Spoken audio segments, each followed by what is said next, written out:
पाप कौन करता है, शरीर या आत्मा? पाप कर्म किया तो पाप कर्म भोगना पड़ता है, पुण्य कर्म किया तो पुण्य कर्म भोगना पड़ता है। अब पाप कर्म किया तो सूक्ष्म शरीर, कारण शरीर, आत्म तत्व नरक पहुंचा जाकर उसको वहां यातना देह मिली। अब वहां वो नाना प्रकार की पीड़ाएं भोगता है, मरना तो है नहीं। अगर उसने पुण्य किया, बहुत पुण्य किया, तो देवलोक पहुंचता है, तो सूक्ष्म शरीर, कारण शरीर, आत्मा को देव शरीर प्राप्त होता है। और अगर पाप पुण्य फिर बराबर रहे तो फिर मनुष्य शरीर प्राप्त हो जाएगा। ऐसे बार बार जन्म मरण बार बार भोगना पड़ता है। फिर और भी योनियां हैं, 83,99,999 योनियां, उनमें भोगना पड़ता है।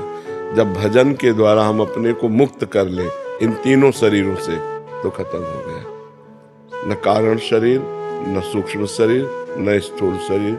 बुद्धिमान वही है जो भजन कर ले, अध्यात्म में चल ले। अगर अध्यात्म में नहीं चला तो व्यर्थ जीवन चला जाता है। मानो खूब कमाई की, लेकिन सब कुछ यही रह गया ना। अब पीछे जन्म में आपका क्या क्या था, आपको कुछ पता है क्या? कोई हेल्प है क्या पीछे जन्म की?